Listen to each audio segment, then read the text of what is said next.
The film begins in a busy market filled with people buying and selling vegetables and chickens. A woman walks further inside, heading toward shaman. There, a group of women are talking about their husbands acting strangely. They mention a powerful remedy or ritual believed to work effectively. The women want something that will keep their husbands faithful, make them stay home, and increase their attraction toward their wives. One of them gives the shaman a paper with the word Lintrik written on it. The shaman, named O, takes her inside and explains that Lintrik is an ancient Japanese love-binding spell. O warns that the stronger the magic, the more dangerous the consequences. Still, the woman agrees to take the risk. After completing the ritual, AU says the man's heart is no longer hers, and bringing him back quickly will be expensive. Without thinking twice, the woman hands over a large sum of money.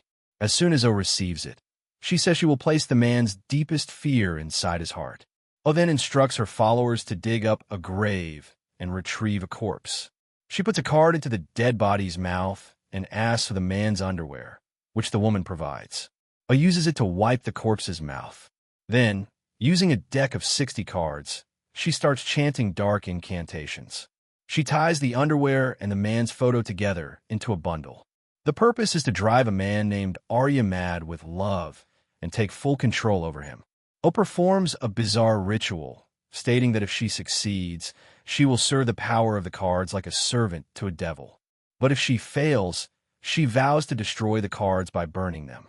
As the ritual concludes, several bodies wrapped in cloth appear, along with a demon resembling a goat. The scene suddenly cuts. Then, Arya is seen returning home. He compliments his wife's beauty and personality, explaining that he was late due to a bus problem. The couple shares some romantic moments. Arya says he loves her scent, and they even think about bathing together. During breakfast, Arya is happy to see his favorite dish. He praises its taste, saying it's this flavor that made him fall deeply in love with his wife. Then Andon asks her husband to take a day off from work. She explains that she has staff at her shop, so she can manage without working for a day. However, Arya becomes concerned. He worries that if both of them stop working, they might end up struggling financially. While going to work, Andon expresses her desire to meet his parents. She says she has been saving money to buy them a gift. Arya avoids the topic and says he will introduce her later. Meanwhile, at Andon's shop, her sister Amara and her uncle are waiting. Soon after, Andon and Arya arrive, and Amara, along with the uncle, leave shortly after. Once they are gone, the couple talks about why Arya's parents did not attend their wedding. Arya says they are old and poor, which is why they couldn't come. Andon understands, but says it has been difficult to explain this to her uncle. It has been 6 months since their marriage. Before leaving, Arya tells Andon to take care of herself and to call him when he reaches the office.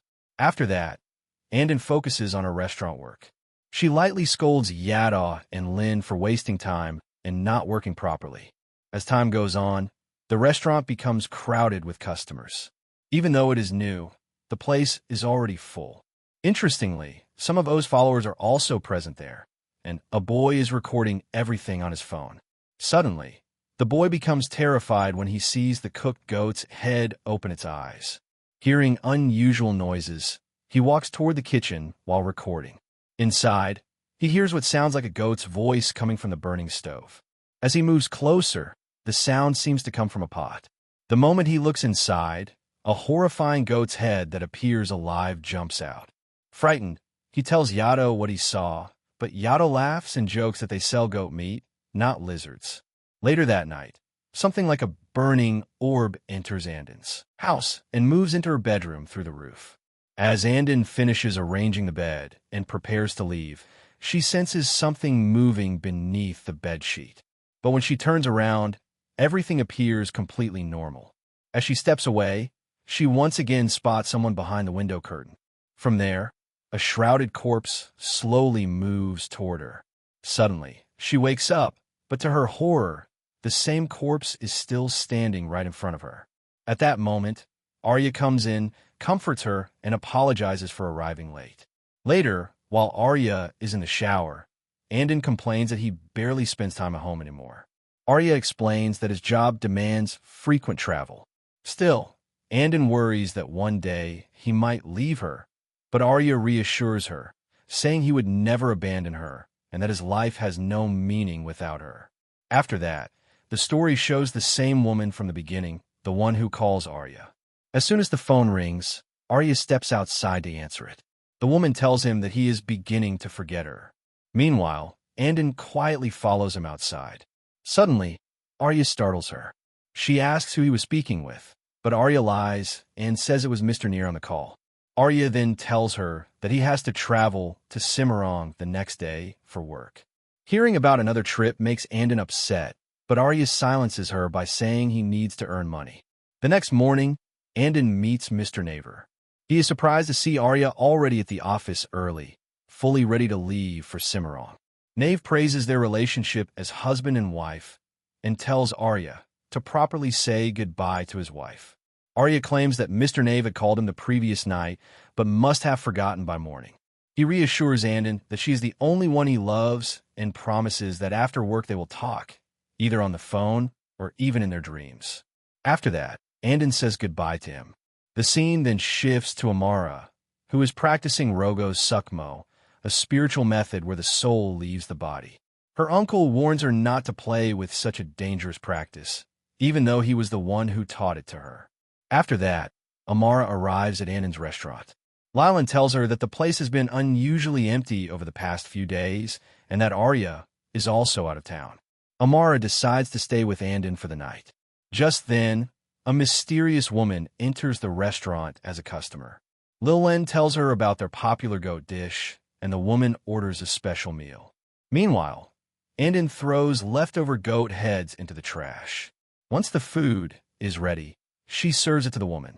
The woman asks about how the restaurant is doing. Andin explains that it has been open for 6 months and is usually crowded, but due to bad timing, it is currently quiet. Since the restaurant is empty, the mysterious woman asks Andin to sit and eat with her, saying she does not like being alone. She explains that she was just passing by and became curious after hearing about their special dish. The woman then compliments Andin's nails and suggests she should wear nail polish to look more attractive. She even offers to give her a bottle of nail polish as a gift, but Andin politely refuses, saying she does not accept gifts from strangers. During their conversation, the woman suddenly receives a message on her phone. Without touching her food, she quickly prepares to leave and pays far more than the actual bill. Andin tries to return the extra money, but the woman refuses to listen and rushes out. Meanwhile, on his way back from the market, Yato spots Arya with another woman. That same night, Amara comes to her sister's house. While painting her nails, Andin tells Amara about the mysterious woman. She mentions how beautiful her nails and nail polish were. Amara then begins talking about how husbands these days often cheat or have affairs. She even jokes that nowadays, even unattractive people cheat. Amara warns Andin that if Arya ever dares to cheat on her, she will teach him a lesson. Jokingly, she even says that she would go as far as cutting off his private part. Just then, they hear the sound of footsteps coming from the attic. Both of them become frightened and wonder if it could just be a cat, and decides to check the attic, but since it is pitch dark, she asks Amara to bring a flashlight from the cupboard. When Amara returns with the flashlight, they suddenly notice a dead body in the attic, and takes the light and carefully looks around, but then claims there is nothing there. As she begins to come back down, the corpse appears once again, but this time Andin does not see it. Amara tells her to relax, forget about everything, and go to sleep. So, both of them lie down to rest. After some time, Andin feels a strange tickling sensation on her feet. She assumes that Amara is moving her legs. But when she notices Amara is deeply asleep and removes the blanket, she sees something crawling down from there. Terrified, Andin looks under the bed and starts panicking. She tells Amara that there is a snake underneath. But when Amara checks, she finds nothing and tells Andin not to scare herself unnecessarily. The next day, since there are no customers at the shop, Andin goes outside to throw a rotten goat's head into the trash. Meanwhile, Yato tells Lilin that he saw Arya with another woman, but Lilin dismisses it as his imagination. Yato insists that what he saw was real and tries to show proof, a photo where Arya was sitting in a car with another woman, but when he shows it, only his own face appears in the picture. After hearing all this, Dean says that Arya has gone out of town for work. That night, when the doorbell rings, and assumes that Arya has returned. But when she opens the door, she sees Uncle, Amara, Yanto, and Lynn standing outside. After that, Dean, Amara, Yanto, and Lynn begin playing snakes and ladders. Meanwhile, Uncle starts to sense an evil presence inside the house. As he follows that feeling, he ends up in the attic. Suddenly, his lighter goes out. He lights it again to check, and that is when he sees a demon with a goat's face standing there. Terrified, he loses his balance and falls straight down. The fall causes severe pain in his back. Everyone rushes to help him and carefully makes him sit. Uncle tells everyone to stay calm. Just then, Arya arrives and gives him water and asks where he has been all this time since no one had heard from him for days. This quickly turns into an argument. Arya complains that when he returns home, he expects to see his wife looking beautiful and the house well-maintained, but instead finds everything messy, and Andon looks unhappy. He says he was working in a remote area with no phone signal and gets irritated, saying he's being questioned too much. After that, Arya goes to take a shower. When Andon goes to give him hot water, she overhears him secretly talking to someone on the phone. When he comes out, Arya claims he was speaking to a customer and shuts her down by using work as an excuse. He insults Andon, saying her body smells bad, and tells her to go take a bath. As Andon gets ready to bathe, her ring suddenly drops onto the floor. While picking it up, a bottle of shampoo mysteriously falls by itself and spills everywhere. Later, as she sits in the tub trying to remove her nail polish using her nails, something horrifying happens. Her nails begin to get torn off. Panicking, Andon tries to get out but slips on the spilled shampoo and falls. At that exact moment, a pair of scissors falls from above, narrowly missing her. At midnight, Arya's phone rings and answers it, but no one speaks from the other side, and the call suddenly disconnects. Feeling suspicious, she tries to unlock his phone but fails and places it back. Just then, she receives a video call from the same number. When Andon answers, she sees a small child covered with a bedsheet, and behind the child, a terrifying figure slowly appears. Suddenly, Arya wakes up and gets angry at Andon for disturbing his sleep. He snaps at her and tells her not to bother him again. The following morning, Andon discovers a bottle of nail polish inside Arya's bag. She immediately confronts him, demanding to know whose it is and why he has it. She says if it had been something like lip balm, she might have believed it was his. But seeing nail polish only increases her suspicion. Arya denies everything and instead tries to make Andon seem unstable. He brings up her recent strange actions, like her fear of goats and the incident with her nails, and claims she is the one losing her sanity, and shouts back, insisting that she is not crazy. Everything she has experienced and seen is real. Arya mocks her, suggesting that if she is hallucinating, she should call her uncle. Then, in anger, he questions who her real husband is, him or her uncle, implying that she depends too much on her uncle and needs to stop. But Andon refuses to drop the issue about the nail polish. She keeps pushing him, repeatedly asking whose it is. At one point, Arya finally claims that it belongs to him, and calls him a liar and begins cursing at him. Just then, the mysterious woman who had visited the shop suddenly arrives at their house. Noticing that Arya looks frightened, she jokingly asks if he has seen a ghost, and tells Arya to relax and sit down, explaining that they have a guest. The woman says that she has known Arya for a long time. She explains that without his help, her life would have been ruined. Then she clarifies that their connection is purely business-related. Arya helped her get a loan that saved her failing business. She even compares it to Andon's shop, saying her situation was once just as difficult. She praises Arya's kind nature and tells Andon that she is lucky to have such a caring husband. Regarding the nail polish, the woman suggests that Arya might give such items as gifts to his clients. After the woman leaves, Andon apologizes to Arya. She feels that she may have been wrong for listening to others. Taking advantage of the situation, Arya says that gossip and backbiting are like whispers from the devil. Then he begins emotionally manipulating her, claiming he works day and night for the family. Yet neither Andon nor her uncle shows him any respect. He says he has no dignity in this house. In the end, Andon apologizes again, but as she walks away, Arya suddenly sees her in a horrifying and ugly form. In the next scene, Lynn scolds Yanto, saying that his nonsense from the previous day is the reason Andon has fallen sick today. Lynn has even shut down the restaurant because Andon looked extremely pale and unwell. Meanwhile, Arya arrives and asks for a dish made from a goat's head. An uncle also arrives. Since it is the weekend, the uncle is surprised to see Arya there, as he is usually busy even on weekends, and serves Arya his favorite food. The uncle asks for an ashtray, and Andon goes to prepare some coffee for him. As they sit and talk, Arya and the uncle discuss work. The uncle mentions that his coffin business is doing very well, while Arya says it is very difficult to collect payment from clients. During the conversation, the uncle drops his lighter, but when he bends down to pick it up, he suddenly witnesses something terrifying. He sees countless dead bodies standing right behind Arya. Frightened, the uncle quickly leaves without even touching his coffee. Back at home, the uncle starts searching for something inside a book. Meanwhile, Ayu tells the woman from the beginning of the movie, the same one who visited Andon's shop and house, that the love control spell is not working properly because someone is interfering. She says that to make the magic stronger, the woman will need to perform the ritual herself.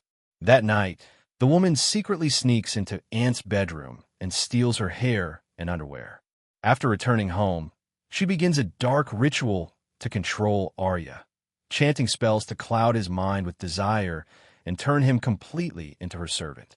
At the same moment, Arya begins behaving oddly and gets out of bed, and wakes up and starts looking for him. When she enters the kitchen, she notices a frightening shadow outside the window. As she steps back in fear, things become even more terrifying. She tries to run, falls down, and suddenly finds herself in a graveyard. There, she sees Arya, but he is violently banging his head against a grave wall. The moment she tries to run away after seeing his horrifying face, a demonic force grabs her and begins choking her. Suddenly, she regains consciousness in her room. Worried, Andon goes to Mr. Naver while searching for Arya. Jokingly, Naver says that Arya might have gone to his second wife.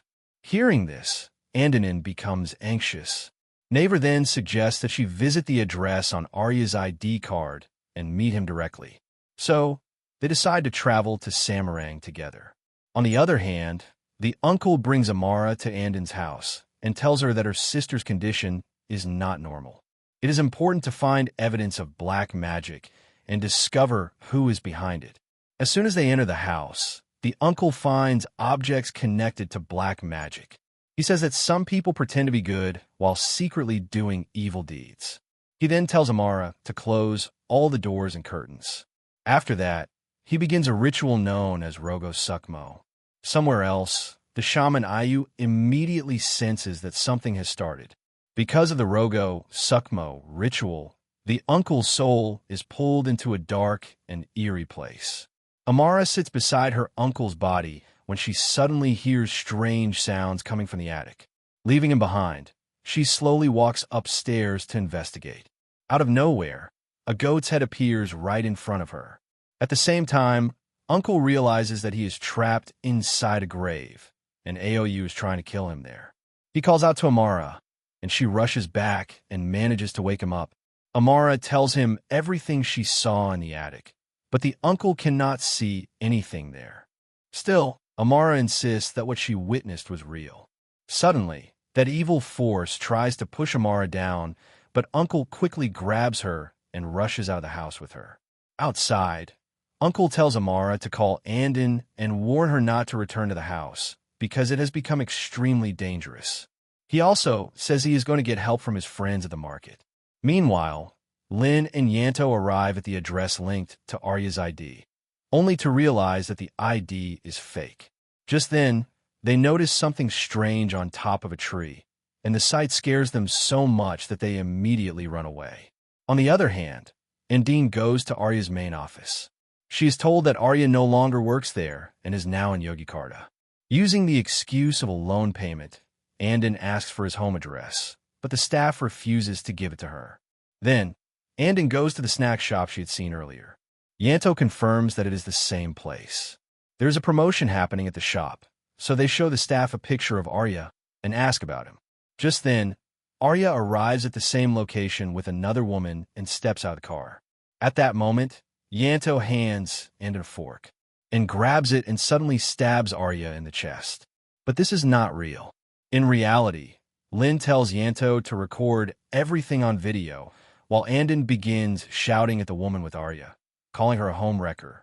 Afraid of public embarrassment and humiliation, Arya quickly gets back into the car with the woman and drives away, and breaks down in tears, while Lin and Yanto try to comfort her and assure her that together they will find Arya later.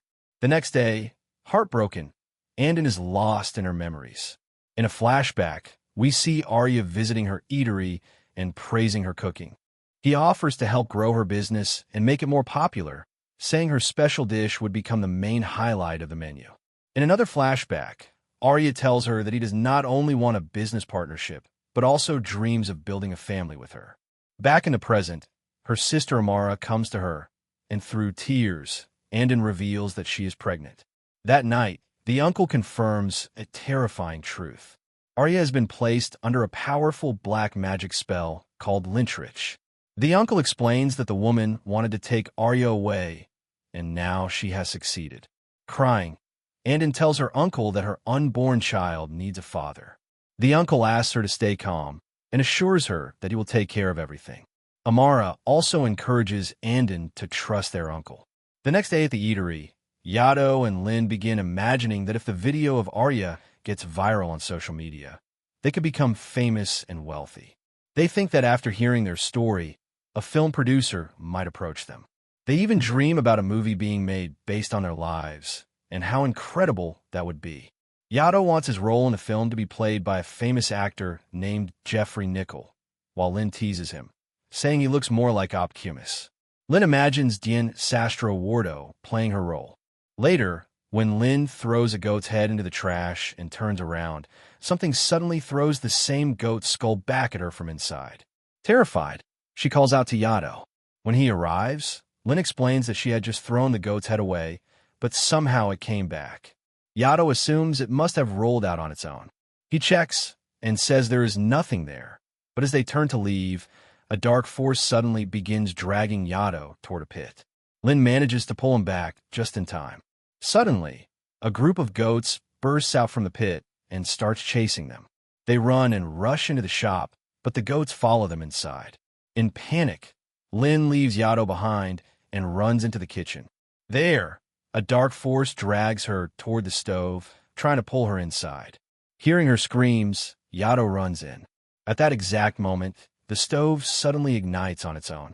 Just before something terrible happens, Yato manages to pull Lin away, and both of them escape. That night, Amara advises her sister Andon to stay strong. She says their uncle has taught her many things. Before stepping into this dangerous spiritual battle, she asks Andon for her prayers. The uncle warns Amara that this time the Rogo Sukmo ritual will be far more dangerous than before. After that, both of them lie down inside coffins and begin the ritual. Through Rogo Sukmo, Amara reaches the shaman O and expresses her intention to use black magic to control Yato. Meanwhile, the uncle arrives at the cemetery where EU had hidden the black magic items used on Arya. The plan was simple. Amara would keep O distracted while the uncle would use that opportunity to find the ritual objects. But suddenly, EU appears right in front of him. She warns him that his magic is nothing compared to hers. The uncle, trying to stay calm, asks where Arya's photo has been buried, but Aoyu refuses to answer. A violent fight breaks out between them, but the uncle is completely helpless against EU's dark powers. At the same time, two coffins suddenly begin floating in the air. Meanwhile, Amara has already been captured. The evil shaman O kills the uncle right there. Amara somehow breaks free from Kurto's grip and tries to escape. But as soon as the uncle dies, his coffin crashes down from above. Amara does not get far. Kurto catches her and brutally kills her as well. Soon after, her coffin also falls to the ground. After losing both her uncle and her sister, Andon breaks down in tears. The next day, they are buried. Filled with anger, Andon smashes Arya's photo. An aunt then gives Andon a will, saying the uncle wanted it delivered to his niece. In the will, he had revealed the final method to end this cursed black magic. Determined, Andon sets out with Leland and Yato to confront the evil shaman. That night, they arrive at the shaman's hideout and begin searching for her. Suddenly, Au leaps off a cliff. When they check below, they realize it truly was the powerful shaman. But after the fall, she mysteriously vanishes. Out of nowhere, Au appears right behind them. The scene cuts, and now all three of them are tied up. Andon accuses O of killing her uncle and sister. O coldly responds that interfering in others' affairs always comes with consequences. Meanwhile, Yato quietly tries to burn the ropes using a lighter. O then tells them that if they somehow manage to survive, they should go to the woman who hired her for all this. That woman lives in a huge house on Ambreva Hill. With that, Au orders her follower Kurto to kill them all. As Kurto raises his knife to strike, Anding suddenly attacks him from behind and knocks him unconscious. She tells Lilin and Yato to search for the ritual objects while she decides to confront the mysterious woman herself. Following the plan, Lilin and Yato head toward the cemetery while Andon makes her way to the woman's house. From outside, she spots Arya and quietly sneaks inside. What she witnesses is horrifying. Arya is violently hitting his head against the floor and tries to convince Arya that he is under black magic and begs him to stop. Just then, the mysterious villain appears in front of them. Meanwhile, on the other side, the two of them reach the agreed location and begin searching for Arya and Andon's lint. Back here, Andon keeps insisting that the woman stop all these evil actions. But the woman claims she is innocent and instead blames Andon. She expresses deep anger and hatred toward Arya, saying she gave him everything, yet he still chose Andon over her. Then she reveals a shocking truth. The so-called spring roll business, the big house, and all the wealth Arya has actually belonged to her. Everything Arya ever promised Andon was a lie. The villain mocks Andon, asking what Arya used to call her. Did he call her home? Furious, Andon fires back, saying the woman did not only destroy her home and family, but also killed her uncle and sister. The woman denies everything and shifts the blame onto Andon, saying it is better to destroy everything completely. With that, she uses magic to control Arya and orders him to kill Andon, and struggles free and rushes toward the woman. But then the woman takes control of Andon instead and releases Arya. Now she commands Andon to kill Arya, and Andon attacks him. The villain then manipulates both of them, forcing them to fight each other. Meanwhile, Lin and Yato finally find Arya and Andon's lint, but when they try to burn it, the flame suddenly goes out. Without hesitation, they use a lighter to ignite it again. As the magical object begins to burn, the woman screams in pain, and the situation starts to change. Furious, she cuts a strand of Andon's hair to perform another spell.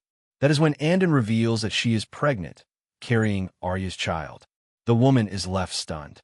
Enraged, she moves to kill Arya, but suddenly a little boy runs in, hugs Arya, and calls him Dad. The woman then reveals the truth. She has been Arya's legally wedded wife for the past 7 years. She did not want her son to grow up without a father, which is why she turned to black magic. At that moment, both Andon and the woman realized that they had been victims of the same man's betrayal. Arya had been living a cruel double life, deceiving both of them. It becomes clear that he was never under any black magic. He was simply a manipulative and terrible person. In the next scene, the bank woman is shown again. She receives a gift with a note that says, "Let's go home together after work."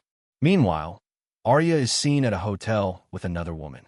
At the same time, another woman approaches a shaman and asks her to perform deadly black magic on someone. Back at the hotel, The woman gets ready and approaches Arya, but suddenly transforms into a demon and kills him instantly. Moments later, her real form appears outside and finds Arya dead in a horrifying condition. The one who used the deadly black magic to kill Arya was none other than the same bank woman. It is likely that she was also one of his victims, and by killing him, she put an end to this entire nightmare. In the final scene, Andon is shown with her child along with Lynn and Yato, enjoying a vacation. And that is where the movie ends. Let me know your thoughts in the comment section. Also, subscribe to this channel for more stories like this.